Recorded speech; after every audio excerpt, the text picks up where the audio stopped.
The stars had seen many empires rise and fall, but none had lasted as long as they. Valor and dominion, for 10 million years. They had spread across the galaxy like a slow-moving fire. They consumed everything in their path. 12,000 star systems bowed before them. Countless species have been crushed, enslaved, or simply erased from existence. Dominion did not negotiate. They did not compromise. They arrived. They demanded surrender, and they took what they wanted. Emperor Kelvorix the Eternal sat upon his throne aboard the flagship. Eternal conquest. He was ancient beyond human understanding. His body had been rebuilt countless times with technology that bordered on magic. His mind held memories stretching back millions of years. He had personally overseen the destruction of more civilizations than most species could count, and in all that time, across all those conquests, he had never once known defeat. Today, his massive armada floated at the edge of a small region of space. 3,000 warships hung in the darkness like sleeping predators. Each one was a mountain of metal and weapons. Each one had enough firepower to crack a planet in half. Together they represented the greatest military force ever assembled in one place, and they were here for humanity. The humans were a young species. They had only discovered faster than light travel 200 years ago. They controlled a mere 47 star systems. Their technology, by Dominion standards, was primitive. Their military was small. They were in every measurable way insignificant. But the Dominion had a rule: every species must join. Every species must submit. And so Emperor Kelvorix had sent his Grand Herald to deliver the invitation. On Frontier Station, August 7, Admiral Helena Vance stood at the window of her office and watched the Dominion fleet. She was 53 years old, with gray streaks in her dark hair and lines on her face that spoke of hard decisions and sleepless nights. She had commanded Terran Border Command for 12 years.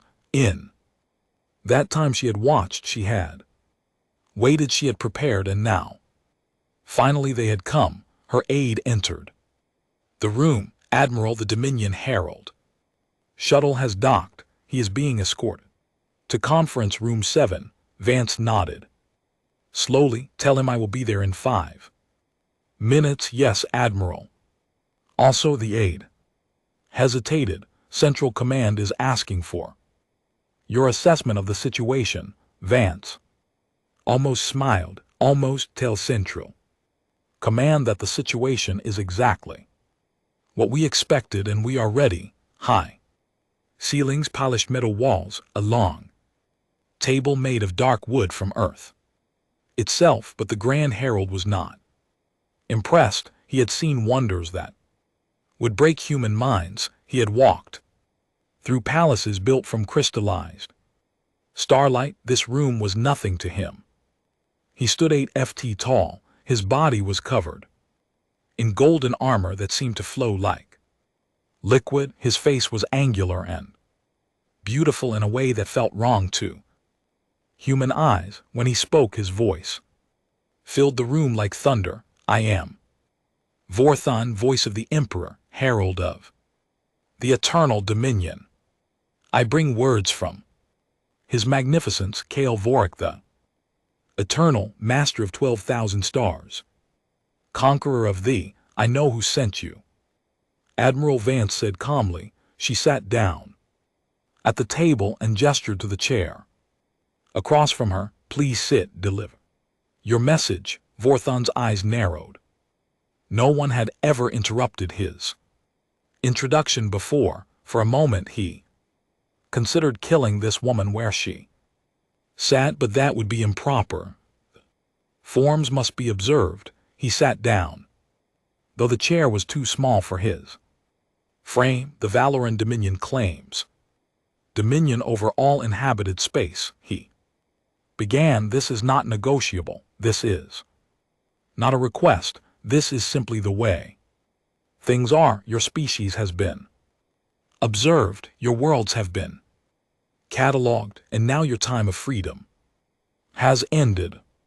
He placed a data crystal on the table. It glowed with soft blue light. These are the terms of your surrender. You will disarm all military vessels. You will open all colonies to Dominion governance. You will provide labor and resources as required. Your leaders will swear loyalty to the Emperor. In exchange, your species will be allowed to continue existing. Most species do not receive such an offer. Admiral Vance looked at the crystal, but did not touch it. And if we refuse, she asked. Voran laughed. It was not a pleasant sound. Refuse. No species refuses. Those who tried are no longer species. They are memories. They are dust. They are lessons we teach to children so they understand the price of defiance. He leaned forward and his golden armor caught the light. I have personally delivered this message to 347 civilizations. Do you know how many refused? Tell me. 12. 12 species thought they were special. 12 species thought they could fight. Do you know what happened to them? I imagine you killed them. We erased them, not just their people, their planets, their history, their names. There is nothing left of them, nothing at all. The universe has forgotten they ever existed. So I ask you, Admiral Helena Vance of the Terran Border Command, do you wish to be forgotten? The room was silent. Outside, 3,000 warships waited. Inside, a single human woman sat across from a being who represented 10 million years of conquest. And then Admiral Vance reached into her pocket and pulled out a small data chip. She slid it across the table. This is Terran Command's official response, she said. Vorthon picked up the chip and activated it. A holographic display appeared above the table. It contained only text, simple words in the Dominion's own language. The message read: request denied. You are prohibited from crossing this border. This is your only warning. For a long moment, Vorthon simply stared at the words. Then he began to laugh, not the cold laugh from before. This was genuine amusement. He laughed so hard that his golden armor shook. Prohibited, he said between laughs. You prohibit us, a species that has existed for a mere link of cosmic time, a species with 47 worlds and a handful of ships. You prohibit the Valoran Dominion. Yes, said Admiral Vance. Her voice was calm. Her face was expressionless. That is exactly what I said. Vorthon's laughter died. He looked at her with new eyes, not with respect. He was incapable of respecting such a primitive creature, but with curiosity, like a scientist examining an interesting insect before crushing it. You are either very brave or very stupid, he said. I cannot decide which. Perhaps both, Vance replied. But my answer stands. You may not cross this border. If you do, there will be consequences. Consequences.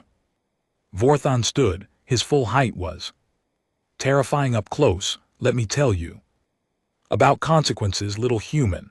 In exactly 6 hours, our fleet will cross your border. In exactly 6 days, we will reach your home world. In exactly 6 weeks, there will be no more humans. That is the consequence of defiance. That is the consequence of saying no to the Dominion. Admiral Vance stood as Well, she was small compared to him. Fragile mortal, but her eyes did not waver. Then I suppose we have nothing more to discuss, she said. Safe travels. Harold, I hope you remember this conversation. Vorthon turned and walked toward the door. At the threshold he paused and looked back. I will remember you, Admiral, when your species is dust. I will remember that one of you had the courage to look me in the eye and say, no, it will not save you, but I will remember. Then he was gone. Admiral Vance stood alone in the conference room. She touched a communication panel on the table. This is Vance. The Herald has left. They rejected our warning. Understood, Admiral. The voice belonged to General Chen, commander of Terran Strategic Operations. What are your orders? Begin protocol. Omega, activate all dimensional anchors. Move the civilian projections to standby. And Chen, yes, Admiral, tell everyone to get some sleep. It's going to be a long week. 6 hours later, the Dominion fleet crossed the border. 3,000 warships moved in perfect formation, their engines burning bright against the darkness of space. Emperor Kilvorix watched from his throne, already bored.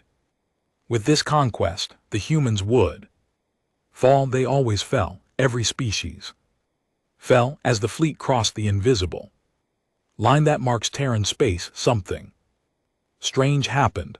Every sensor on every ship went dark, not damaged, not destroyed, simply off. For exactly 3 seconds, 3,000 warships flew blind. Then the sensors came back online. Everything seemed normal. Nothing had attacked them. Nothing had changed. What was that? His technicians scrambled to find an answer. After several minutes, the chief engineer approached the throne. We are uncertain, Your Magnificence. It appears to be some kind of energy pulse. It affected all ships simultaneously, but caused no damage. Perhaps it was simply a sensor glitch. Space is strange and unexplored regions. The Emperor considered this sensor glitch. Yes, that made sense.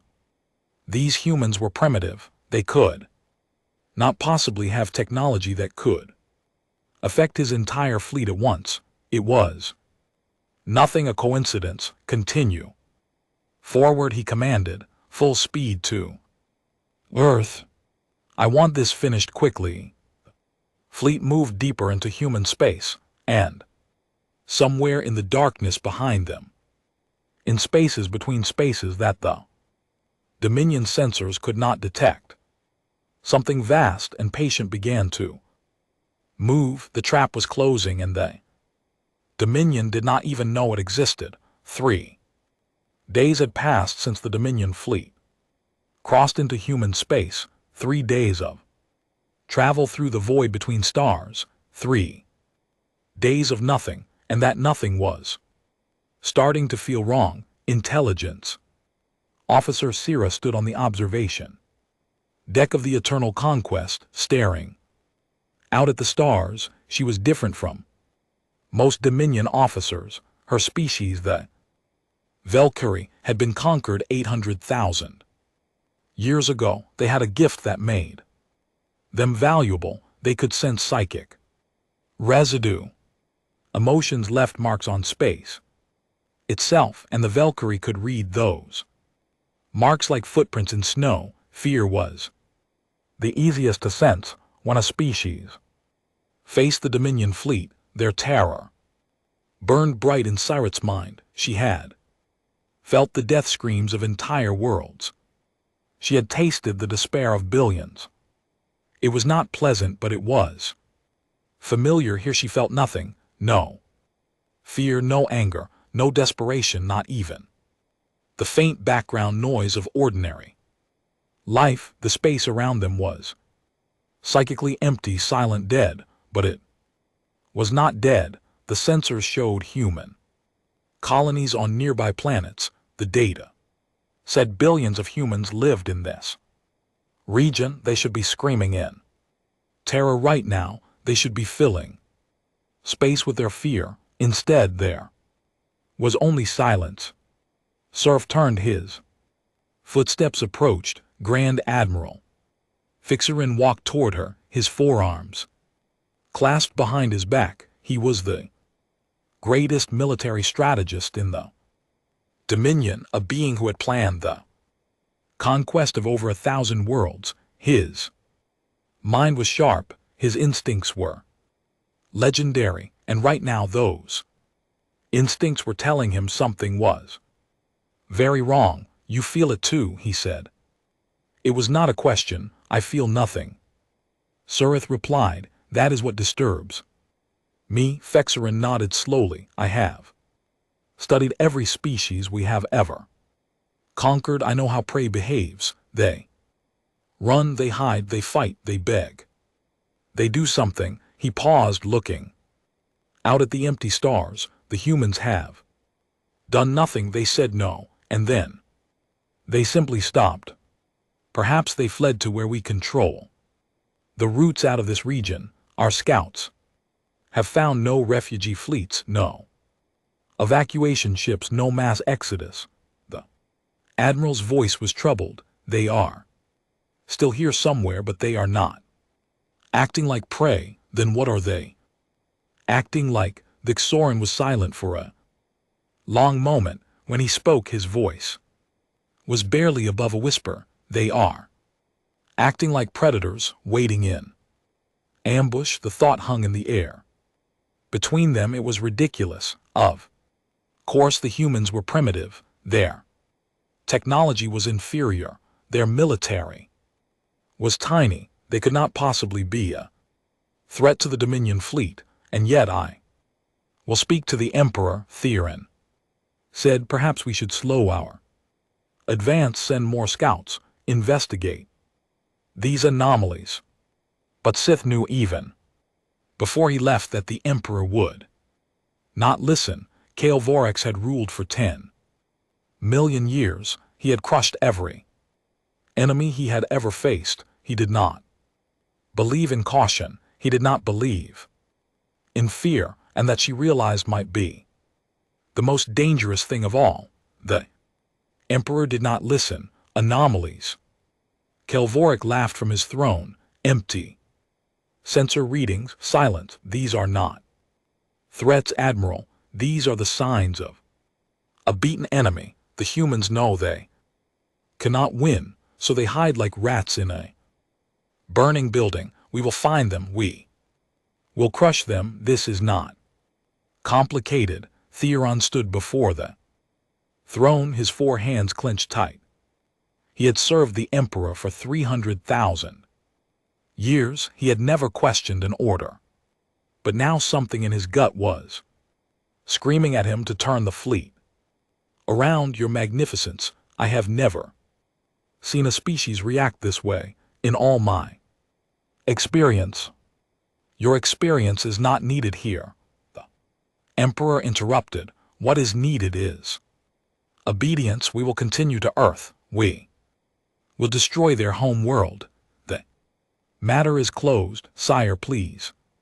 Something is wrong. The colonies we have scanned appear abandoned. Our scout ships have gone missing. The silence is not natural. It feels like what? Fexerin hesitated. Then he spoke the words that had been building in his mind for 3 days. It feels like a trap, sire. The throne room went quiet. Every officer, every guard, every servant froze. No one spoke to the Emperor this way. No one questioned his judgment.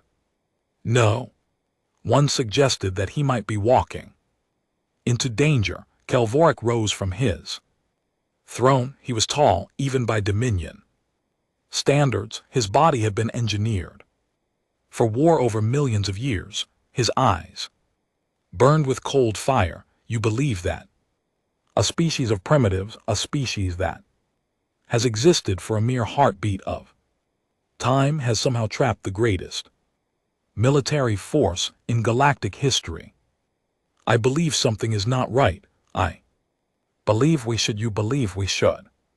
Show weakness. You believe we should.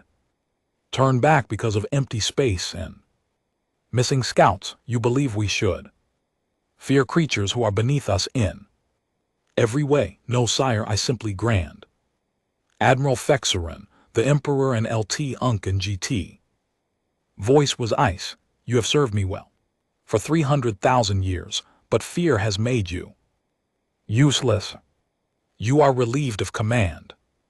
Fexerin stared at the Emperor. Sire. Guards execute him. It happened fast. The guards moved forward. Fexerin did not resist. He stood tall as the energy. Weapons discharged, and then he was gone. 300,000 years of experience and wisdom erased in an instant. The Emperor sat back on his throne. Commander. Rikala, you are now Grand Fleet. Commander, do you have any concerns about our mission? Rikala stepped forward. She was young by Dominion standards, only 50,000 years old. She had risen quickly through the ranks. She was smart, she was ambitious, and she was not foolish enough to repeat the Sauron's mistake. No, your magnificence, we will reach Earth within 3 days. The humans will fall. Good. Continue our course. But as Arzala returned to her station, she caught Cyrus's eye. The intelligence officer was pale, shaken, and in that moment, Rixala understood that Dexeron had been right. Something was very, very wrong. The next 2 days were worse. 3 scout ships were sent ahead to investigate a human colony. They reported that they were approaching the planet. They reported that they were entering orbit, and then they simply stopped transmitting. No distress calls, no final messages. They were just gone. More anomalies appeared. Navigation logs showed that ships had traveled distances that did not match their fuel consumption. Time readings differed between vessels, sometimes by hours, and at the edge of sensor range, strain. Energy signatures flickered and vanished like ghosts. The crews grew nervous. Whispers spread through the fleet. Some said the humans had dark technology, weapons that could make ships disappear. Others said the region was cursed, haunted by the ghosts of species the Dominion had destroyed. A few said nothing at all. They simply stopped talking, their eyes hollow with a fear they could not name, and still the silence continued. No human ships challenged them. No human stations fired upon them. No human voices demanded their retreat. The entire species seemed to have simply vanished. On the morning of the 6th day, the fleet finally reached their destination, Earth, the home world of humanity, the center of their tiny empire. The planet hung in space, blue and green and white, just like the records showed. The moon orbited quietly nearby. Everything was exactly as expected. Except for the silence, Earth should have been buzzing with signals. 8 billion humans live there according to Dominion intelligence. 8 billion creatures generating communications, broadcast data transfers, all the noise of a technological civilization. Instead, the planet was quiet. The city showed on sensors, but no signals came from them. No ships launched from the surface. No orbital stations hailed the fleet. It was as if everyone had simply stopped. Rikala stood on the bridge of the Eternal Conquest, staring at the silent world. Her hands were shaking, though she tried to hide it. Full scan, she ordered. I want to know what is happening down there. The sensors swept the planet. Life signs were present but faint. Power sources were Active but minimal, everything seemed to be running on standby like a house, where all the lights were on but no one was home. Could they have evacuated? One of her officers asked. To where? We have seen no ships, no transports. No, she stopped. Every screen on the bridge flickered, every sensor display went blank for half a second, and then, for the first time since they had crossed the border, the Dominion fleet received an incoming transmission. It came from behind them from the space they had already traveled through, from the empty void they had crossed for 6 days. Rakala felt ice form in her stomach. Put it through. The message appeared on the main screen. It was text only, simple words in perfect Dominion script. 3 words that would haunt her for the rest of her life. You were warned. And then space itself began to tear apart behind the fleet. In the darkness they had thought was empty, light exploded. Thousands of energy signatures appeared where nothing had been before. They emerged from tears in reality, from folds in space that should not have existed, from dimensions that Dominion science said were impossible. The humans had not fled, they had not hidden, they had been there all along, watching, waiting, building a cage around the greatest military force in the galaxy, and now that cage was closed. Rakala stared at the sensors as they struggled to process what they were seeing. The energy signatures resolved into ships, human ships, thousands of them. They were not like anything in the Dominion's records. They were sleek and dark and wrong, as if they existed slightly outside of normal space. About everything, their technology was not primitive, their military was not small, and they had never ever been afraid. Behind her, she heard Emperor Kelvoric rise from his throne for the first time in 10 million years. His voice held something other than arrogance. It held doubt. What is this? And from the human fleet, a single transmission came through, a woman's voice, calm and steady. This is Admiral Helena Vance of Terran Command. Your fleet is surrounded. Your weapons are useless, and your only warning has now expired.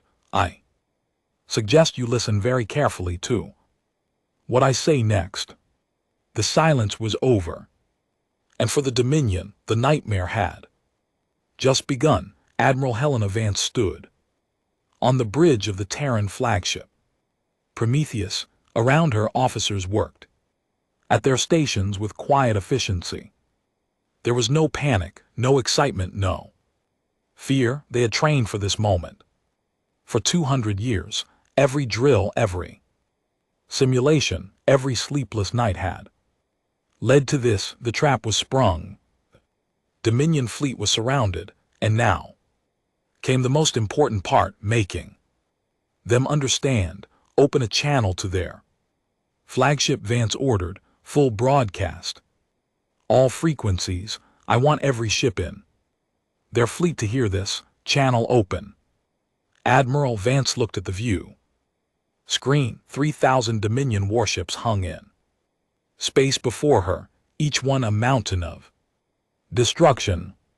Behind them, the Terran fleet had emerged from dimensional folds, technology that the Dominion had never imagined. The humans had been there all along, hidden in spaces, between spaces, watching the invaders walk deeper and deeper into their territory.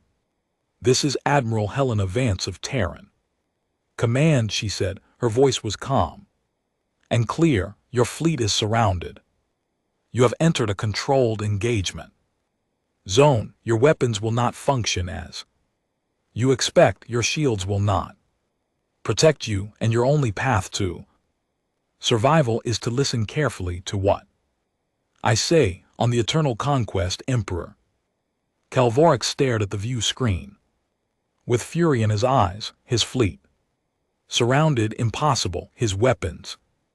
Useless, ridiculous, this was a bluff. It had to be, fire all weapons, he commanded. Destroy them, 3,000 warships. Opened fire, the Dominion's weapons were legendary, they had cracked planets. They had burned stars, they had ended civilizations. The combined firepower of this fleet could have destroyed an entire solar system. The energy beam struck the Terran ships and nothing happened. The weapons splashed against invisible barriers and dissipated into nothing. Not absorbed, not reflected, simply gone. As if they had never existed, Kelvorix watched in disbelief. Fire again, full power, they fired again and again, and again, each time the result was the same. The Terran ships did not move. They did not dodge, they simply sat. They're untouched, untouchable. Admiral Vance let them fire for 30 seconds. She wanted them to understand. She wanted it to sink in. And when she saw the desperation beginning to spread through the enemy fleet, she spoke. Again, are you finished? Her voice was not mocking, it was patient, almost kind, like a teacher waiting for a student to stop throwing a tantrum. Your weapons use directed energy. They operate within normal spacetime. Our shields exist partially outside of your dimensional reference frame. Your weapons cannot touch us because from their perspective, we are not entirely.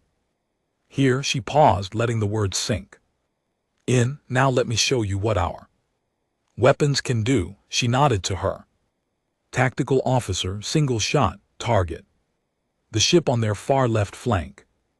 Minimum power, the Prometheus fired. Once the beam that emerged was different from anything the Dominion had ever seen. It was not light, it was not plasma. It was something else entirely. A ripple in reality itself. It crossed the distance between the fleets in less than a heartbeat. The targeted Dominion warship did not explode. It did not burn. It simply ceased to exist. One moment it was there, a massive vessel carrying 10,000 crew. The next moment there was nothing, not wreckage, not debris, not atoms. The ship had been unwritten from reality. Throughout the Dominion fleet, sensors registered what had happened, or rather, they registered what had not happened. The ship was gone, all traces of it were gone, even the space where it had been seemed slightly wrong, as if the universe itself was confused by the sudden absence. Silence filled the eternal conquest. Kelvorix stared at the empty space where his ship had been. In 10 million years, he had never seen anything like this. His weapons could not touch the enemy. Their weapons could erase his ships from existence. This was not a battle. This was not even a slaughter. This was extinction. Admiral Vance spoke. Again, that was one ship at minimum power. We have enough firepower to destroy your entire fleet in less than a minute, but we do not want to do that. We are not conquerors. We are not murderers. We simply want to be left alone. She stepped closer to the viewscreen as if she could look directly into the Emperor's eyes. I am offering you a choice, the same choice you have offered 1,000 species: surrender or die. But unlike you, I mean it when I say surrender. We will not enslave you. We will not destroy your civilization. We will simply send you home with a warning. Never return. On the Dominion flagship, Rixalo watched her Emperor. His face was twisted with rage and something else, something she had never seen in him before. Fear. Genuine, paralyzing fear. Your magnificence, she said carefully. Perhaps we should. No. Emperor and LT Unk and GT's voice was a growl. We do not surrender. The Dominion has never surrendered. We would rather die. Sire, our weapons cannot. Then we will ram them, all ships full speed ahead. Collision course. If we cannot destroy them with weapons, we will destroy them with our hulls. Arzala felt her blood run cold. Sire, that would kill us all. Then we die with honor. We die as warriors. We do not bow to primitives. He turned to face the bridge crew, his eyes burning with mad pride. All ships, prepare for final approach. We will. No, the voice came from Rikala. She was as surprised as anyone to hear herself speak. The Emperor turned slowly. What did you say? Rixala's hands were shaking, but her voice was steady. I said no, sire. I will not order our people to die for your pride. You dare. I dare because someone must. She stepped forward, and suddenly she was not a subordinate addressing her emperor. She was a soldier protecting her people. Look around you, sire. Our weapons are useless. Our ships are surrounded. Humans could destroy us all in seconds. But they are offering mercy. When have we ever offered that to anyone? The Emperor's face twisted with rage. You are relieved of command. Guards, execute. But the guards did not move. Rikala looked around the bridge. The officers, the soldiers, the crew, all of them were staring at the Emperor with the same expression. They had followed him for millions of years. They had obeyed without question, but now faced with pointless extinction. Something had changed. The fleet will not follow a suicide order, Rixala said quietly. Not today, not for pride. She turned to the communication officer. Open a channel to the human flagship. The Emperor lunged toward her, but two guards stepped in his path, not attacking, just blocking. Kilvoric stared at them in disbelief. You would commit treason. You would betray me. We would survive, sire, one of the guards said. There is no honor in extinction. Reichsala faced the view screen, where Admiral Vance waited patiently. Admiral, Rikala said. Her voice was rough with emotion. My name is Commander Rikala. I am assuming command of the Dominion fleet. The Emperor has been removed from authority. She took a deep breath. We accept your terms. What do you require of us? Admiral Vance nodded. Slowly, there was no triumph in her expression, no satisfaction. Only a kind of tired relief. Stand down. All weapons. Shut down all engines. Prepare to be escorted out of Terran space. Any ship that deviates from the designated route will be destroyed. Any ship that makes hostile moves will be destroyed. Follow these instructions and you will all go home alive. And the Emperor, Vance's eyes hardened slightly.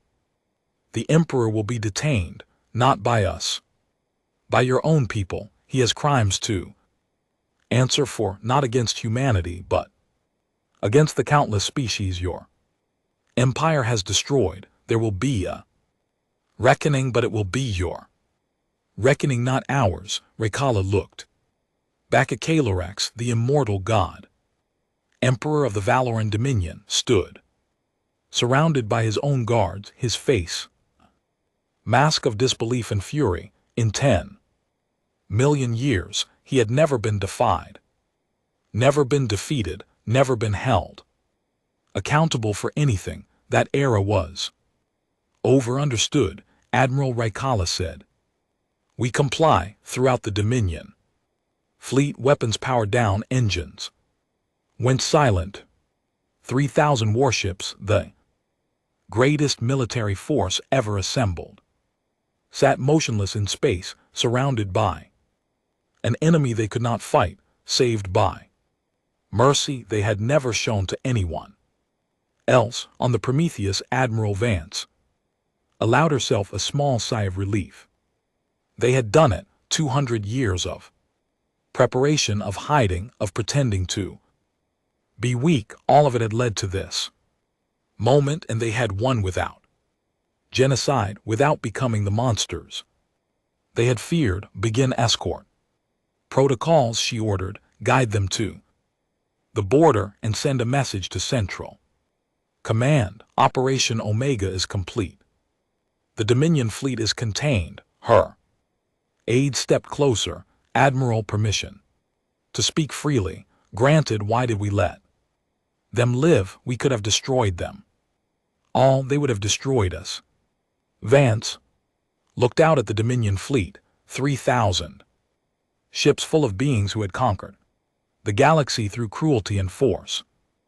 Beings who had never shown mercy to anyone. Because we are not them, she said quietly. Because the universe has enough death. Because the whole point of being strong is that you get to choose who you want to be. They chose to be conquerors. We choose to be protectors.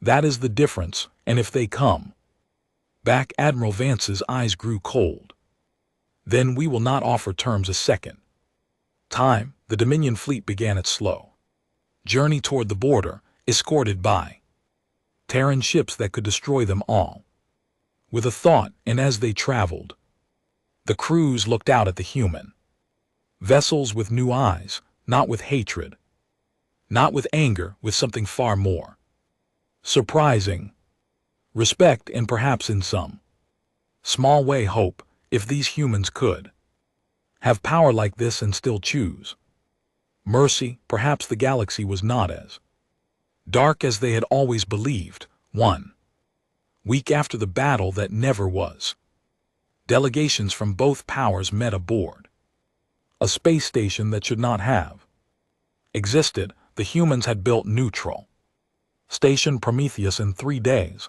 3 days.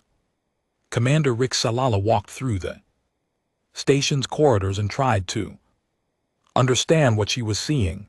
The walls were smooth metal, seamlessly joined. The lighting was warm and comfortable. The life support systems hummed quietly, providing perfect air and temperature. Every detail was precise, elegant, functional.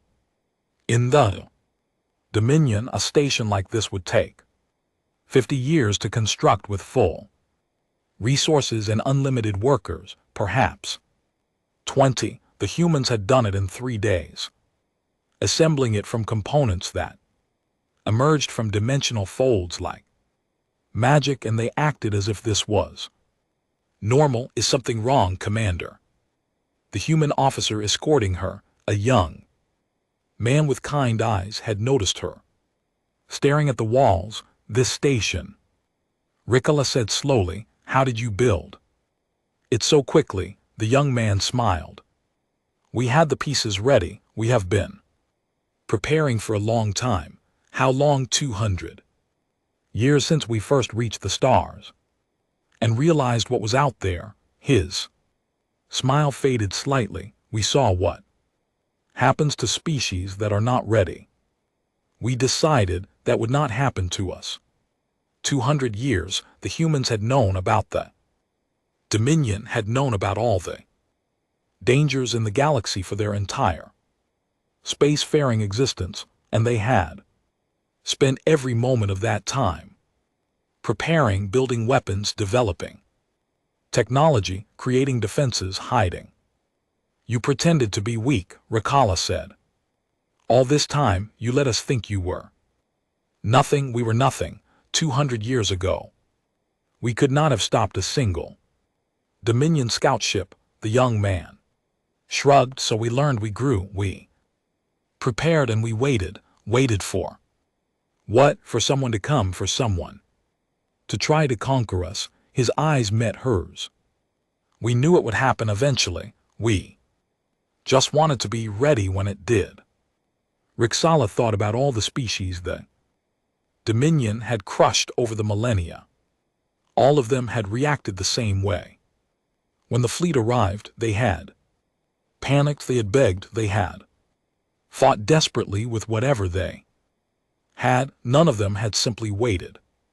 None of them had been ready. The humans were different. The humans were very, very different. The conference room was large but simply furnished, a round table, comfortable chairs, windows looking out at the stars, nothing grand, nothing designed to intimidate, just a place where people could talk. Admiral Helena Vance was already seated when Rick Sala entered. The human woman looked tired. The past week had been difficult for everyone, but her eyes were clear and sharp. She nodded in greeting. Commander, please sit.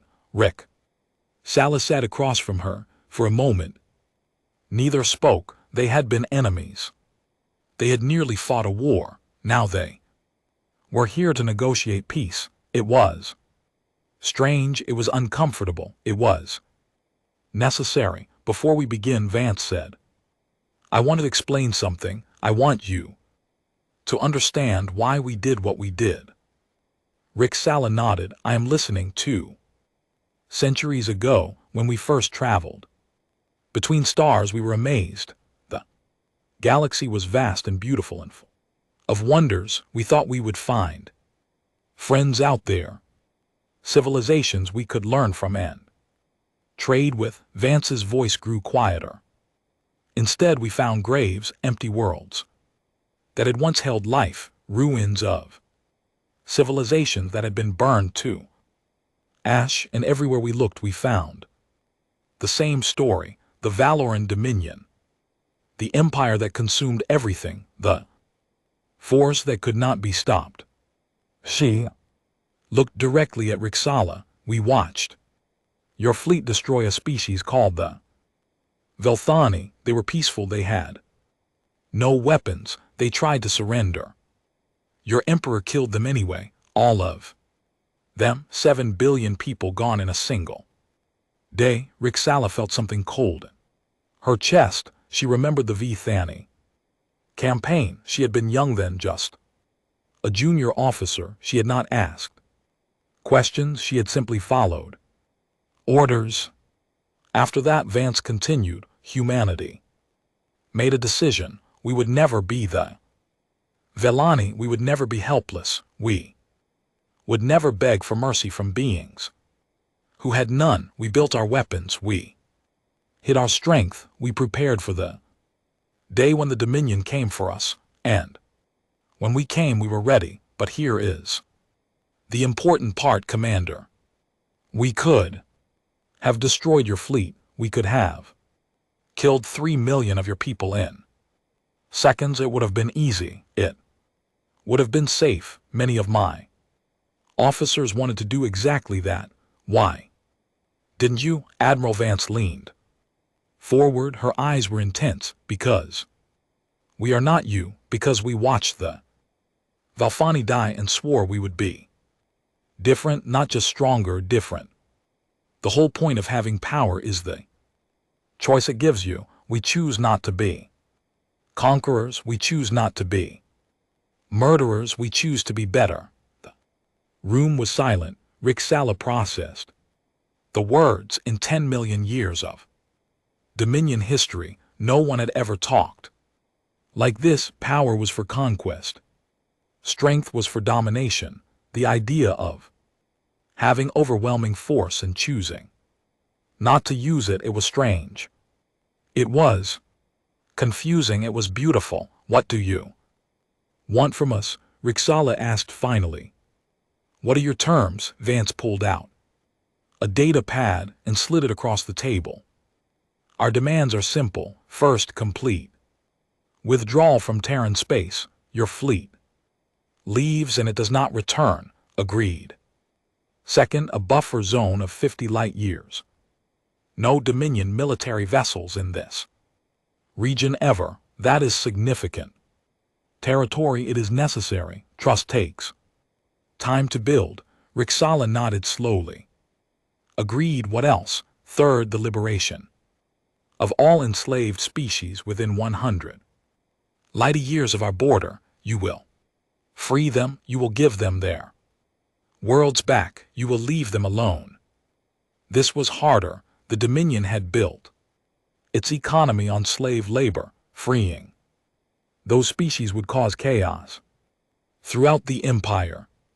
But looking at Admiral Vance's face, Rixala knew this was not negotiable. Agreed, she said. Quietly, it will be difficult. There will be resistance, but we will do it. Finally, Emperor Kelvorix will face trial, not a human trial, a trial conducted by the species he has wronged. We will help you organize it. We will provide security, but the judgment will not be ours, it will be theirs. Arzala thought of her former emperor. He was being held on the eternal conquest, guarded by his own people. He had not spoken since the surrender. His eyes were empty, his mind seemed broken. What will happen to him? That depends on the trial, but we have made one request to the species involved: no execution. Whatever punishment they choose, it must not be death. Why? Admiral Vance was quiet for a moment. Because death is easy, death is an ending. Kelvoric ruled through fear and violence for 10 million years. He never faced consequences. He never saw the suffering he caused. Death would simply erase him. Instead, we want him to watch what his empire changing, his victims becoming free, everything he built being transformed into something better. Vance's voice was steady. We want him to live long enough to see that his way, the way of conquest and cruelty, was not the only way. We want him to understand that he was wrong. That is a worse punishment than death. That is true justice. Arzael sat back in her chair. She had expected demands for territory, for tribute, for submission. Instead, the humans wanted freedom for enslaved peoples and justice for their crimes. They wanted the Dominion to become better. I do not understand you, she admitted. You have power we cannot match. You could rule the galaxy. Why don't you? Admiral Vance smiled. It was a tired smile, but genuine. Because ruling the galaxy sounds exhausting. Because we have enough problems on our own worlds without adding 1,000 more. Because the point of strength is not control, it is safety. We want to live in peace. We want to raise our children without fear. We want to explore and learn and grow. We do not want to spend our existence managing an empire. She stood and walked to the window, looking out at the stars. Also, Commander, we remember what it was like to be small. Humans have not always been united. For most of our history, we fought among ourselves. We conquered and enslaved each other. We committed terrible crimes against our own species. We know what the Dominion is because we used to be like the Dominion. She turned back to face Rixala. We grew past it. We learned better. We believe you can too. There was a long silence. Then Rixala asked one final question. The fleet, we saw your ships that emerged from dimensional space. How many ships does Terran Command actually have? Admiral Vance's expression did not change. More than you saw. That is not an answer. No, it isn't. Admiral's eyes were unreadable. Let me put it this way. What you faced was our border patrol, our first response force. If the battle had continued, if your emperor had refused to surrender, reinforcements would have arrived within minutes, and they would have kept arriving for how long? Until there was nothing left to fight. The implication hung in the air. The fleet that had surrounded the Dominion, the force that had seemed overwhelming, was not Humanity's full strength, it was not. Even close, Rekala felt dizzy. Why are you telling me this? Because I want you to understand something. We are not threatening you. We are not boasting. We are simply explaining reality. Humanity does not want war. We do not want to conquer anyone. But if someone tries to hurt us, tries to enslave us, tries to destroy us, Vance's voice hardened, we have the power to ensure they never try again. We have had that power for a very long time, and we will never be victims. She extended her hand across the table. A human gesture of agreement. The terms I have offered are fair. They protect our people and give your empire a chance to change. Take them, go home, build something better, and perhaps in time we can be something other than enemies. Rekala looked at the offered hand. In the Dominion, this would be seen as weakness, submission, surrender, but Rekala was beginning to understand that the Dominion's view of strength was very limited. She took the hand. We have an agreement, Admiral. I will take these terms back to my people. We will honor them, and if some in your empire disagree, if they want revenge, Rekala's grip tightened, then I will explain the truth to them. The truth that I am only beginning to understand myself. She met Vance's eyes. There is a species out. They're more powerful than anything we have ever faced. They could destroy us with a thought, and they chose mercy. If we are wise, we will never give them a reason to choose differently, Admiral. Vance nodded slowly. That is exactly what we hoped you would understand. The negotiations were complete. The peace was made, and as Rekala walked back to her shuttle, she found herself thinking about the future. Not the Empire's future, her own. She had served the Dominion for 50,000 years. She had followed orders without question. She had been part of a machine that crushed everything in its path. But now she had seen something different. Species with ultimate power that chose restraint, strength without cruelty, victory without genocide. Maybe the Dominion could learn from that. Maybe she could help teach them. 6 months had passed since the Dominion fleet retreated from human space. 6 months since the galaxy learned that the great empire could be stopped. 6 months since everything changed. The news spread like fire through dry grass. On 1,000 worlds, enslaved species whispered to each other in the dark. They passed the story from parent to child, from prisoner to prisoner, from one desperate soul to another. A species called humanity had said no to the Dominion. They had faced the greatest fleet ever assembled and refused to bow. And they had won. More than that, they had shown mercy for beings who had known only cruelty for generations. This was almost harder to believe than the victory itself. An empire that could have been destroyed had been allowed to leave. A fleet that could have been erased from existence had been escorted home. The humans had the power to become the new masters of the galaxy, and they had simply said, go away and leave us alone. The idea of it spread faster than any ship could travel, and in its wake something long dead began to stir.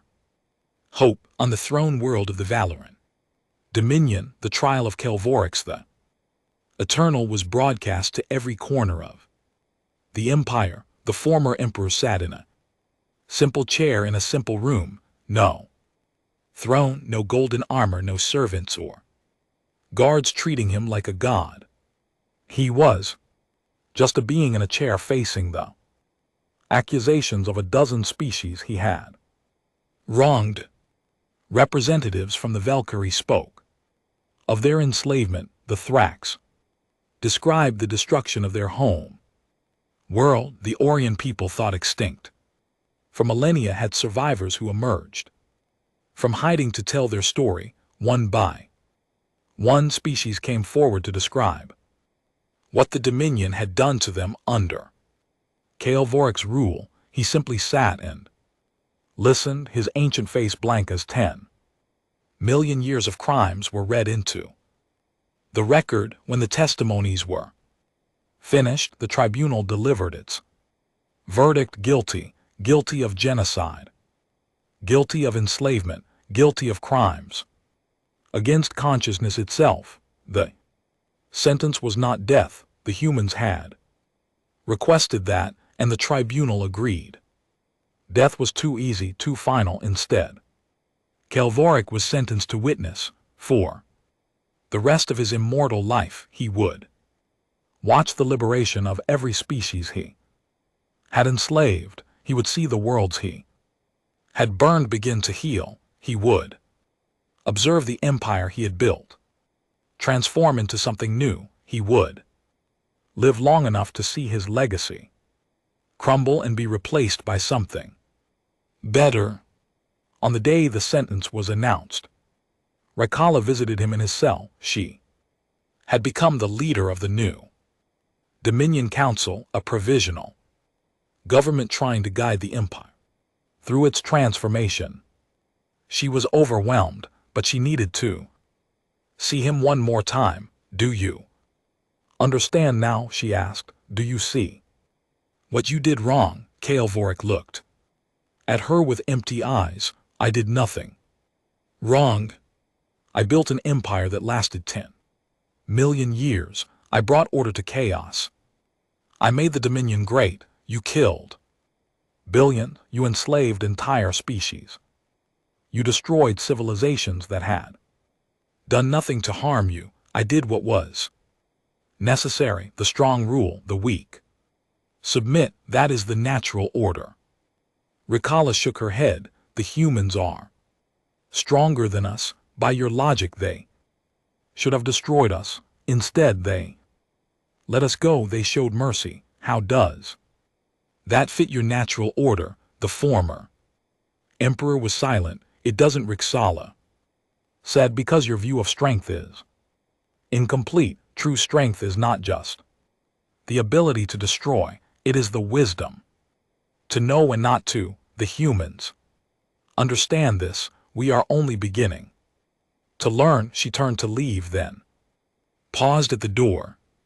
"You will live a very long time, Kael'Voric. You will watch everything you built be torn down and rebuilt better, and someday maybe you will understand why. That is your punishment. That is your chance at redemption." She left him alone in his cell, staring at the wall, contemplating eternity. Throughout the former Dominion, change came slowly but steadily. Near the Terran border, 57 enslaved species were freed in accordance with the treaty. Terran humanitarian ships arrived with food, medicine, and technology. They helped rebuild shattered worlds. They taught skills that had been forbidden under Dominion rule. They did not ask for payment or tribute or loyalty. They simply helped, and then they left.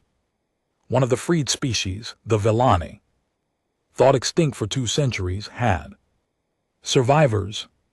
They had hidden on a remote moon, living in caves, barely surviving. When Terran ships found them, there were only 8,000 left.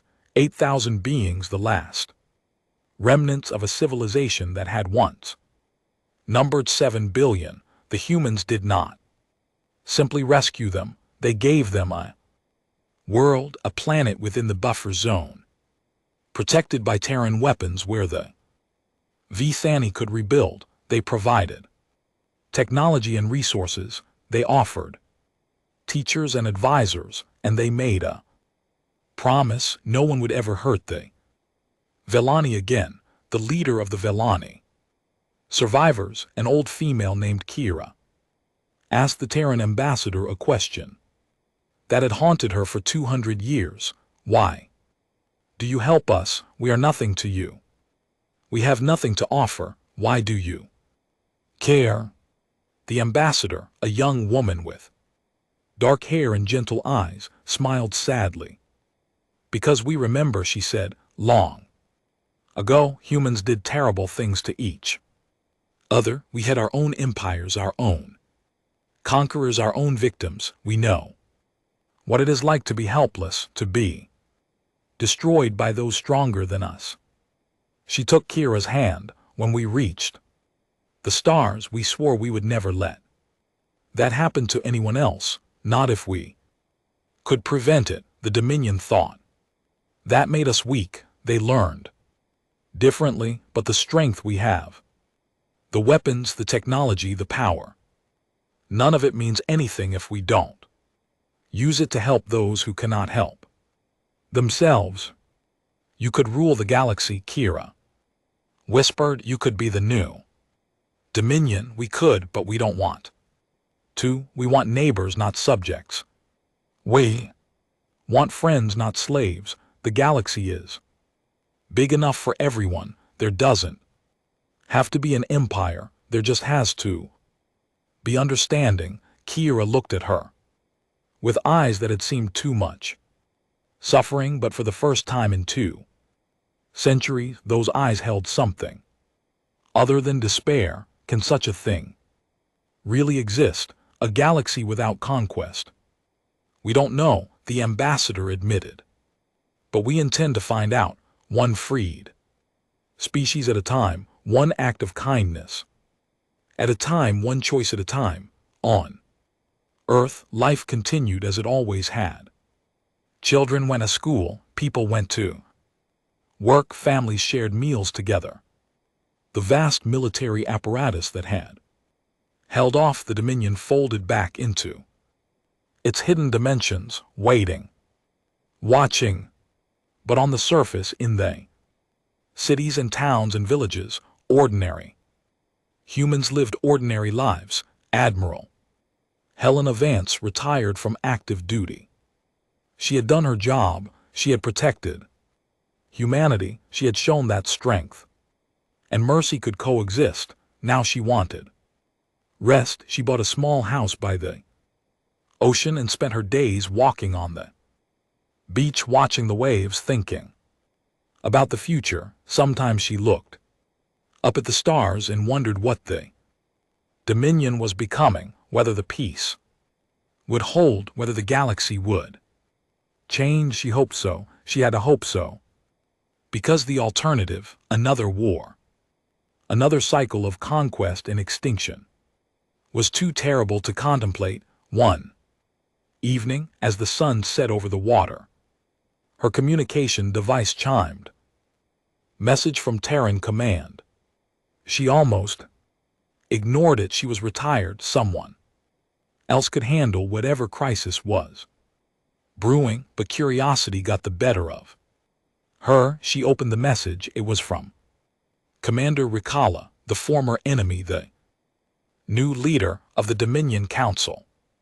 Admiral Vance, the message read, I hope this finds you well. 6 months have passed since our encounter, and I wanted to update you on our progress. We have freed 43 species so far. We have begun reforming our government. We have established courts to address past crimes. It is difficult. Many resist change, but we are trying. Vance read on. I have a question for you, the same question I asked when we parted. Would humanity consider an alliance with the Dominion? Not today. I know trust must be earned, but someday. Is it possible? Vance stared at the message for a long time. Then she typed a reply. Commander Rixala, thank you for the update. The progress you describe is encouraging. As for alliance, that decision is not mine to make anymore, but I can tell you this: the door is open. It has always been open. When you are ready, truly ready, walk through it. We will be waiting. She sent the message and put the device away. Then she returned to watching the sunset, thinking about all the beings across the galaxy who might be watching their own sunset free for the first time in millennia. At the border of Terran space, a new marker floated among the stars. It was a simple structure, a metal beacon broadcasting message in 1,000 languages. Human ships had placed it there, but Dominion crews had helped with the installation. It was a joint project, a symbol of the new reality. The message was simple, direct, clear. Beyond this point lies Terran space. The humans asked only to be left in peace. We, the Valoran Dominion, advise all travelers to honor that request. We did not, and we learned what the humans already knew. The most dangerous species in the galaxy is not the one that conquers, it is the one that has the power to conquer and chooses not to until it must. Approach with respect, leave with wisdom, and remember, mercy is a gift. It is not always offered twice. Ships from across the galaxy would pass this beacon in the years to come. Some would read the message and continue on their way, curious about the strange species that had humbled the Dominion. Others would stop and stare, trying to understand how such a thing was possible. And some, the wise ones, the ones who had been watching the galaxy change, would read the message and feel something stir in their hearts. Not fear, not envy, hope. Hope that there was another way. Hope that strength did not have to mean cruelty. Hope that the endless cycle of conquest and extinction could be broken. The humans had proven it was possible. They had shown that a species could be powerful and kind, strong and merciful, dangerous and peaceful. Now the rest of the galaxy had to decide what they would be. The new dawn had arrived, and its light was spreading one star at a time across a galaxy that had been dark for far too long.